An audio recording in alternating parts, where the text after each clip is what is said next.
First ಒಂದು ಪ್ಯಾನಲ್ಲಿ ಒಂದು 2 table ಸ್ಪೂನಷ್ಟು ಆಯಿಲ್ ತೊಗೊಂಡು ಅದರಲ್ಲಿ ಸಾಸಿವೆ, ಜೀರಿಗೆ, ಉದ್ದಿನಬೇಳೆ, ಆಮೇಲೆ ಕಡಲೆಬೇಳೆ, ಸ್ವಲ್ಪ ರುಚಿಗೆ ತಕ್ಕಷ್ಟು ಹಾಕಿ ಹಸಿಮೆಣಸಿನಕಾಯಿ ಮತ್ತು ಒಂದು ದೊಡ್ಡ ಗಾತ್ರದ ಈರುಳ್ಳಿನ ಸಣ್ಣಗೆ ಹೆಚ್ಕೊಂಡಿದ್ದೀನಿ. ನಿಮ್ಗೆ ಎಷ್ಟು ಬೇಕೋ ಅಷ್ಟು 1.5 ಗ್ಲಾಸಷ್ಟು ಮಾಡ್ತಾಯಿದ್ದೀನಿ ನಾನು. ಈ ಸ್ಪೂನಲ್ಲಿ ನಾನು 2 ಟೇಬಲ್ ಸ್ಪೂನ್ ಹಾಕಿದ್ದೀನಿ.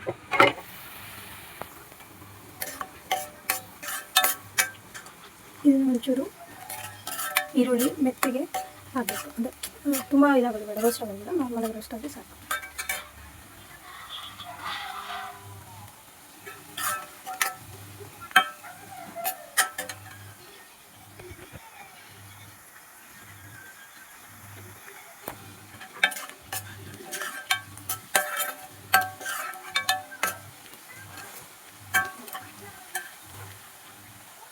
ಈಗ ಇದಕ್ಕೆ ನಾನು ಒಂದು 1/2 ಕಪ್ ಅಷ್ಟು ಬಟಾಣಿನ ಸೇರಿಸ್ಕೊಳ್ತೀನಿ.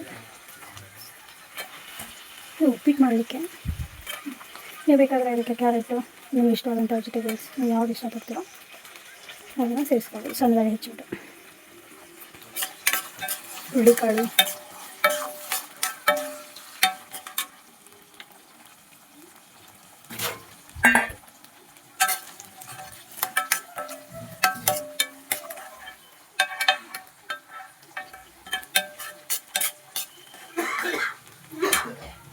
ಈರುಳ್ಳಿ ಹಾಕಿದ ತಕ್ಷಣ ಹಾಕ್ಬೇಕು. ಹಿಂದೆ ಒಂದು ಸ್ವಲ್ಪ ಈರುಳ್ಳಿ ಬಾಡಿದ್ಮೇಲೆ ಬಟಾಣಿನ ಹಾಕಬೇಕು. ನಮಗೆ ಈರುಳ್ಳಿ ಜಾಸ್ತಿ ವಾಸನೆ ಆಗುತ್ತೆ.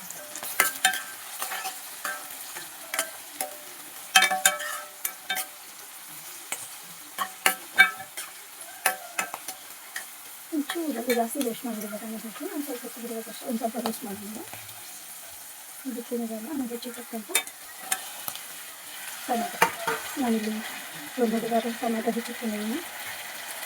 ಇದಕ್ಕೆ ಕೊಬ್ಬರಿ ಇದಿಷ್ಟು ಹಾಕ್ಕೊಂಡು ಕುದಿಸಿ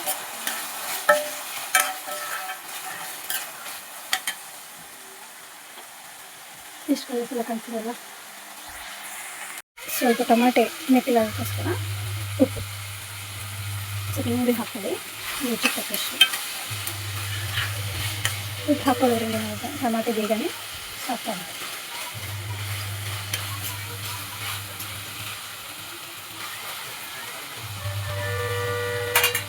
ಈಗ ನಾನು ಇದನ್ನು ಒಂದು ಸ್ವಲ್ಪ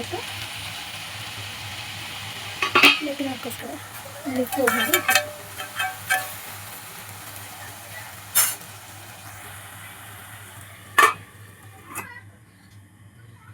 ಒಂದು 5 ಮಿನಿಟ್ಸ್ ಬಿಟ್ಟು ಮತ್ತೆ ಓಪನ್ ಮಾಡಿ. ಗ್ಲಾಸಿನ ಯಾವ ಗ್ಲಾಸಿನ ಅಳತೆಯಲ್ಲಿ ನೀವು ಉಪ್ಪಿಟ್ಟು ತೊಗೋತೀರೋ ಅದೇ ಗ್ಲಾಸಿನ ಅಳತೆಗೆ ನೀರು ಹಾಕಬೇಕು. ಈ ಗ್ಲಾಸಲ್ಲಿ ನಾನು 1.5 ಕಪ್ ಅಷ್ಟು ಉಪ್ಪಿಟ್ಟು ತೊಗೋತೀನಿ ಅಂದರೆ 1.5 ಅಂದರೆ 1 ಕಪ್ಪಿಗೆ 2 ಕಪ್ ಆಗೋಷ್ಟು ನೀರು. ಸೊ 1.5 ಕಪ್ಪಿಗೆ 3 ಗ್ಲಾಸ್ ಆಗೋಷ್ಟು ನೀರು ಹಾಕ್ತೀನಿ.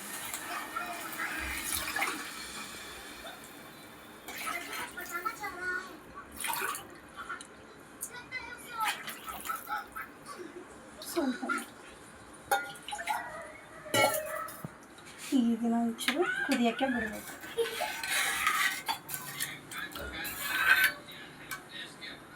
ಉಪ್ಪು ಕರೆಕ್ಟಾಗಿದೆಯಾ ಹೇಗೆ ನೋಡೋದು ಅಂದರೆ ಇದು ನೀರು ಹಾಕಿದ್ಮೇಲೆ ಒಂದು ಸ್ವಲ್ಪ ಇದನ್ನು ರುಚಿ ನೋಡಬೇಕು. ಉಪ್ಪಿನ ಪ್ರಮಾಣ ಸರಿಯಾಗಿರೋ ಥರ ನೋಡ್ಕೊಬೇಕು.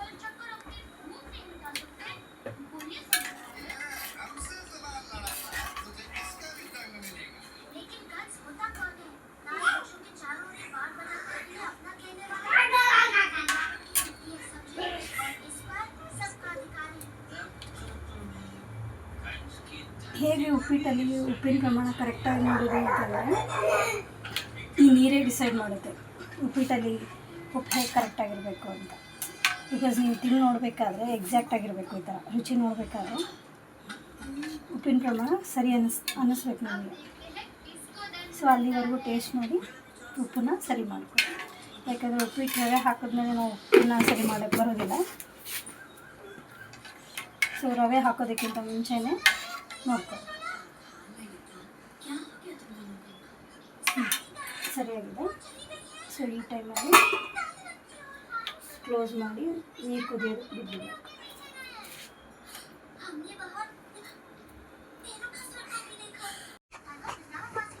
ನೋಡಿ ಈಗ ಒಂದು 5 ಮಿನಿಟ್ಸ್ ಆಗಿದೆ. ಸೊ ಉಪ್ಪಿಟ್ಟು ರವೆ ನೀರು ಕುಡಿತಾ ಇದೆ.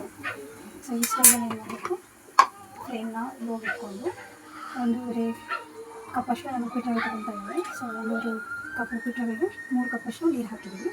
ಸೊ ಈ ಕುದಿತಾ ಇರೋಂಥ ಸ್ಟೇಜಲ್ಲಿ ರವೆನ ಆ್ಯಡ್ ಮಾಡ್ಕೊತಾ ಇದ್ದೀನಿ. ಸೊ ಒಂದೇ ಕಡೆ ಹಾಕಬೇಡಿ, ಈ ಥರ ಹಾಕಿದ್ಮೇಲೆ ಒಂದು ಸ್ವಲ್ಪ ಸ್ಟೀಮ್ ಮಾಡ್ಕೊಂಡು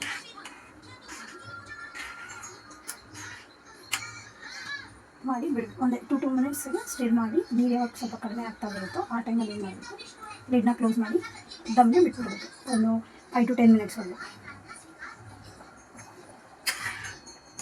ಗಟ್ಟಿ ಆಗ್ತಾ ಬಂದುಬಿಡುತ್ತೆ. ಈ ಥರ ಒಂದೇ ಜಾಗದಲ್ಲಿ ಇರಲಾರ್ದಂಗೆ ಸ್ವಲ್ಪ ಮೇಲೆ ಕೆಳಗೆ ಮಾಡ್ಕೊಳ್ಬೇಕು, ಇಲ್ಲಾಂದರೆ ಕರೆಕ್ಟಾಗಿ ಮಿಕ್ಸ್ ಆಗುತ್ತೆ.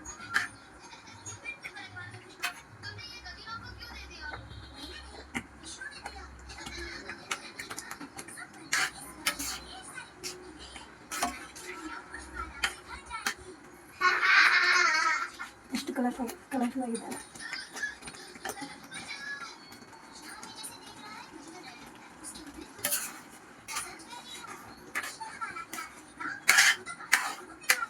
ಈ ಸ್ಟೇಜಲ್ಲಿ 2 ಟೇಬಲ್ ಸ್ಪೂನಷ್ಟು ಆಯಿಲ್ ಯಾಕೆ ಆಯಿಲ್ ಆಗ್ತದೆ ಅಂತಂದರೆ ಇದು ಸ್ಟಿಕ್ಕಿ ಆಗಬಾರ್ದು, ಚೆನ್ನಾಗಿ ಇದ್ರಾಗಿರಬೇಕು ಅಂತ. ಈ ತುಪ್ಪನೂ ಹಾಕಬೇಕು. ಈ ಟೈಮಲ್ಲಿ ನೀರೆಲ್ಲ ನೋಡಿ ಕಡಿಮೆ ಆಗಿದೆ.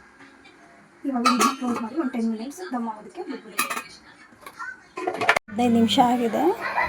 ಓಪನ್ ಮಾಡಿ ಹೇಗಾಗಿದೆ ಉಪ್ಪಿಟ್ಟು ಅಂತ ನೋಡಿ.